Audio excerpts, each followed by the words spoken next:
Buzzing stocks यानी कि हम बात करेंगे उन शेयरों की जिन पर हैं खबरें, खबरों के चलते जहां पर देखने को मिल रहा है एक्शन। क्या होना चाहिए आपका रिएक्शन, ये बताएंगे लवलेश जी। और खबर बताएंगे हम, और क्या करना चाहिए, रणनीति क्या होनी चाहिए, ये तय करेंगे आप तमाम विश्लेषणों को सुनने के बाद।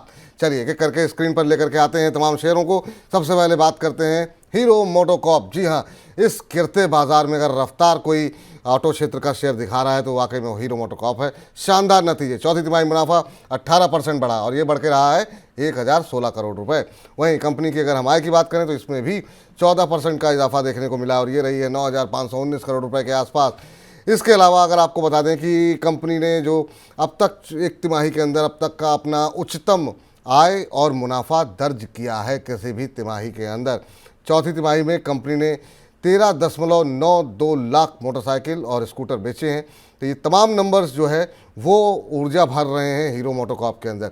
एबिटा भी हम देख रहे हैं 25% बढ़ा है और ये बढ़ के रहा है 1359 करोड़ रुपए।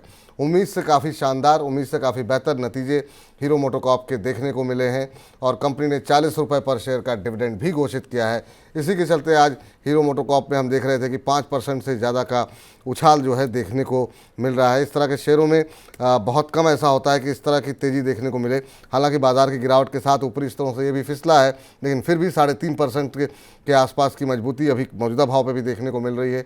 जब खबर बनाई थी तो 5% से ऊपर ये शेयर ट्रेड कर रहा था। लवलेश जी, हीरो मोटोकॉर्प शानदार नतीजे, शानदार रफ्तार इस गिरते बाजार में भी शेयर ने पकड़ी हुई है। क्या सलाह रहेगी आपकी जिनके पास है उनके लिए, और जो लोग इन नतीजों को देख करके हीरो मोटोकॉर्प की सवारी करना चाहते हैं उनके लिए? हाँ बिल्कुल जी, स्टॉक भी शानदार ही है मेरे ख्याल से। अगर किसी को ऑटोमोटिव इंडस्ट्री और स्पेसिफिकली टू व्हीलर इंडस्ट्री में अपना एक्सपोजर लेना है तो हीरो मोटो और टीवीएस मोटर, ये दो ऐसे स्टॉक है जो आपके प्रीमियम चॉइसेस बन जाते हैं। तो आप 4800 पे वो प्रीमियम रिक्वायर मतलब दिखाता भी है कि उस स्टॉक के साथ एक प्रीमियम अटैच्ड है। मेरे ख्याल से क्वार्टरली अर्निंग के जैसे आपने नंबर बताया, अगर आप इसमें वॉल्यूम देखें तो फ्रेश ब्रेकआउट है, फ्लैग पैटर्न, जैसे अभी मैंने पिछले एक दर्शक को बताया था कि फ्लैग पैटर्न का इसमें क्लियर ब्रेकआउट 4600 के लेवल्स पे देखने को मिला है। आने वाले कुछ समय में इसने अभी 5000 तक का एक लेवल छुआ था, पर ये स्टॉक 4600 से लेके 4750 के बीच में काफी अट्रैक्टिव बन जाता है, क्योंकि इसमें डाउनसाइड जो हमको सपोर्ट है वो 4400 पे दिख रहा है, जो एक नया सपोर्ट है। ऊपर में इस स्टॉक में मैं अपसाइड का टारगेट 5400 से 5700 आने वाले कुछ समय के लिए दूंगा, क्योंकि ये एक सेक्टर जो है इंटरेस्ट रेट बेसिस पे ज्यादा डिपेंड करता है, इंटरेस्ट रेट साइकिल्स पे। मेरे ख्याल से हीरो मोटोकॉर्प में फ्रेश बाइंग अगर किसी को करनी हो तो 4600 से 4700 के लेवल्स के बीच में कर सकते हैं। कोई होल्ड कर रहा हो तो बहुत अच्छी बात है। अमूमन आपको आने वाले कुछ सालों में ये स्टॉक 5 डिजिट में भी दिख सकता है।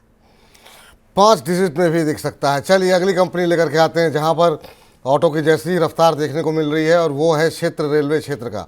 जी हाँ, रेलवे में नतीजे आए हैं जुपिटर वैगन के, और देखिए जरा स्क्रीन पर लेकर के आइए क्या नतीजे रहे हैं।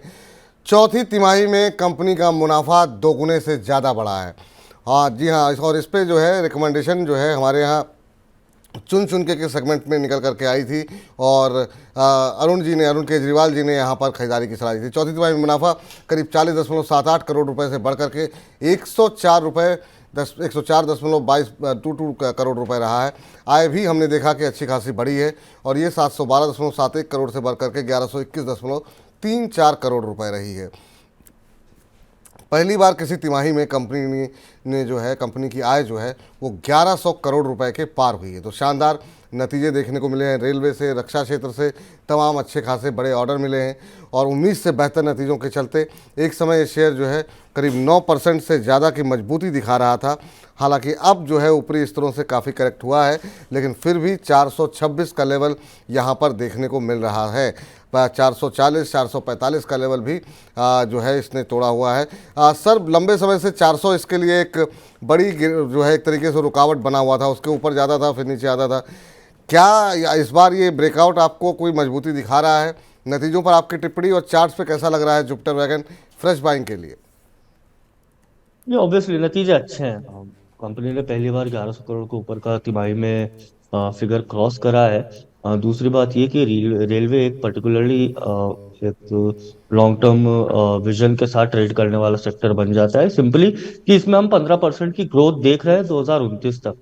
और आने वाले 2 5 से 7 साल में ये अगर सेक्टर में हमको इतनी ग्रोथ दिख रही है, तो ऑब्वियसली अमूमन हमको स्टॉक्स में वो ग्रोथ काफी अच्छी दिखेगी।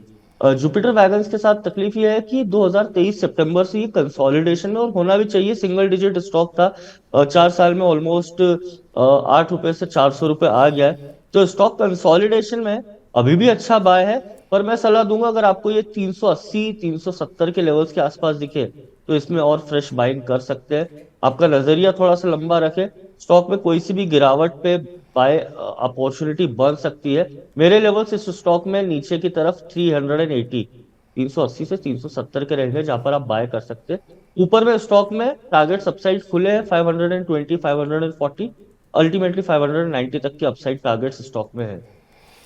चलिए, तो 380 के आसपास मिले तो आप दोबारा एंट्री कर सकते हैं। ऊपर की तरफ से 580 तक के लक्ष्य जो है यहाँ पर निकल करके आ रहे हैं, तो यहाँ पर ये राय निकल करके आती हुई। चलिए आगे बढ़ते हैं और जरा अगली कंपनी लेकर के आते हैं, और वो है अदानी समूह से जुड़ी हुई company Adani power. Adani power पर आपको बता दें कि कंपनी के प्रमोटर गौतम और राजेश अदानी ने कंपनी के जो गिरवी रखे हुए शेयर थे उनको छुड़ाया है, और ये जो शेयर गिरवी रखे गए थे करीब 14.87 करोड़ शेयर 8,638 करोड़ रुपए देकर के छुड़ाए गए हैं। आपको बता दें कि नवंबर 2019 के बाद से एसबी अदानी फैमिली ट्रस्ट जो है वो करीब 7.07 करोड़ शेयर जो है वो गिरवी रख चुका था। कुछ शेयर पहले से भी गिरवी थे, कुछ लोगों ने अपने अपने लेवल पे गिरवी रखे। इस तरीके से कंपनी के शेयर गिरवी रखे हुए थे, और ये जो गिरवी शेयर छुड़ाए गए हैं उसके चलते कंपनी के शेयर में आज हम देख रहे हैं अदानी पावर में 4% की तेज़ी तब थी जब हमने ये खबर बनाई थी सुबह। अभी देखते हैं क्या स्थिति देखने को मिल रही है अदानी पावर के अंदर। तो अभी भी अगर हम देखें तो शेयर के अंदर जो है वो मजबूती जो है देखने को मिल रही है। 5% से ज़्यादा की मजबूती अभी भी देखने को मिल रही है। जी हाँ, 610 का लेवल। सर, जो शेयर गिरवी प्लेस किए हुए थे उसको इन्होंने रिवोक किया है। कैसे देख रहे हैं इस खबर को आप, और आज की तेज़ी क्या क्या इंडिकेट कर रही है? अच्छी खबर है। मेरे ख्याल से जब भी ये कोई प्रमोटर अपने स्टॉक्स छुड़ाता है, प्लेज करे हुए स्टॉक्स स्पेसिफिकली, कंपनी के लिए काफी बेनिफिशियल दिखाता है वो। मतलब कमिटमेंट भी दिखाता है मैनेजमेंट का, जो अपनी कंपनी के फ्यूचर परफॉर्मेंस पे पॉजिटिव है और कॉन्फिडेंट है। तो वही चीज स्टॉक प्राइसेस में भी दिख रही है। पावर स्टॉक ऑलरेडी बहुत अच्छा, पावर ऑलरेडी बहुत अच्छा स्पेस है।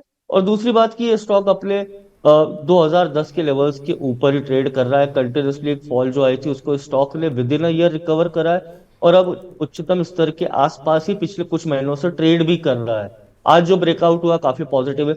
मेरे ख्याल से 570 का लेवल स्टॉक में काफी एक अच्छी स्ट्रॉन्ग सपोर्ट है। स्टॉक में ऊपर ये वापस से हमको 655 से लेके 670 के लेवल्स दिखा सकता है। तो अगर कोई होल्ड कर रहा है तो बहुत अच्छी बात है। अगर किसी को बाइंग भी करनी है तो 610 से लेके 580 के बीच में स्टॉक में फ्रेश बाइंग भी कर सकते हैं। ठीक, चलिए अगली कंपनी लेकर के आते हैं, और बैंकिंग क्षेत्र पे आज भी काफ़ी चर्चा हुई है, तो बैंक ऑफ बड़ौदा का जिक्र कर लेते हैं। बैंक ऑफ बड़ौदा तमाम गिरावट के बावजूद आज हम देख रहे हैं कि थोड़ा सा हरे निशान में दिखाई दे रहा है। कारण क्या है? आरबीआई ने बैंक के ऊपर जो 6 महीने से रोक लगी हुई थी उसको हटा दिया है। और रोक किस पर लगी थी?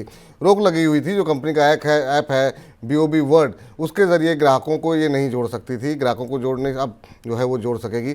अक्टूबर 2023 में, यानी करीब 6 महीने पहले आरबीआई ने ऐप पर ऑन बोर्डिंग ग्राहकों पर रोक लगा दी थी। बैन हटने से शेयर में 1.5% से ज़्यादा की तेज़ी देखने को मिली थी जब हमने खबर बनाई थी। अभी भी 0.25% ऊपर है बैंक ऑफ बड़ौदा का शेयर। 264 का स्तर यहाँ पर देखने को मिल रहा है। बैंक ऑफ बड़ौदा सर काफ़ी पेन झेला, अभी क्या करना चाहिए? क्या बुरे वक्त का समापन हो गया है, या अभी भी आपको लग रहा है कि थोड़ी सी समस्या यहाँ पर दिखाई दे रही है? आपकी राय? नहीं, मेरे ख्याल से स्टॉक अच्छा ही है। हम बोल सकते हैं कि जो इवेंट ड्रिवन था, ये जो चीजें हैं आरबीआई की तरफ से, हमने कोटक बैंक में भी देखी, क्रेडिट कार्ड में आया था वो इवेंट डिक्लाइन, और एकदम से स्टॉक ने निचले स्तर से बाइंग देखने को मिली है। बैंक ऑफ बड़ौदा ऑलरेडी एक आउट परफॉर्मर है विपुल जी। इस स्टॉक ने स्पेसिफिकली पीएसयू बैंक स्पेस में पिछले कुछ 1 से 1.5 साल में काफी अच्छा अच्छा रिटर्न दिया है।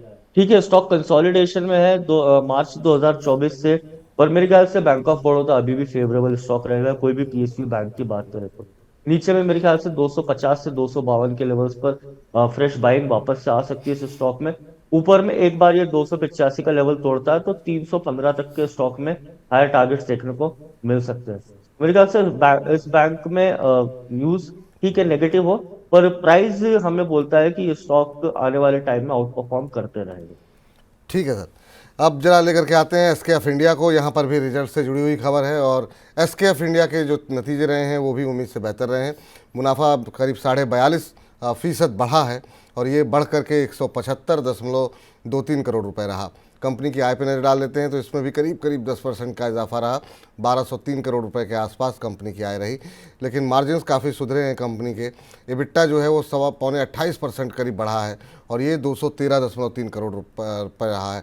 ये काफ़ी पॉजिटिव है। मार्जिन्स में भी सुधार रहा है और ये 15.3% हुआ करता था और ये बढ़कर के 17.7% हुआ। 1 करोड़ रुपए थोड़ी सी गलती हो गई, 17.7% हुआ है।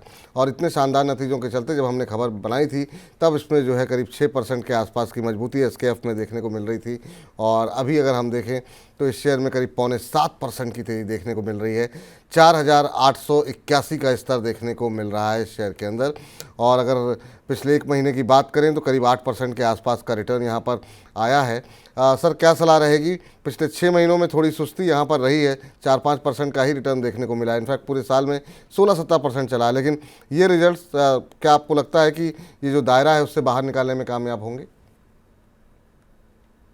देखिए, दायरा बना हुआ है स्टॉक में 2022 के लेवल तक के। ऊपर में हम उच्चतम स्तर इसमें 5600 देखते हैं, नीचे में सबसे लोअर लेवल हमको जो 4200 का देखने को मिला है। आज जैसा आपने बताया 7.5% की तेजी है, बट अगर आप वॉल्यूम के हिसाब से देखिए आज सबसे हाईएस्ट वॉल्यूम है जो इस स्टॉक में देखा गया है। और इससे पहले हमको 2021 में ऐसा स्टॉक में देखने को मिला था।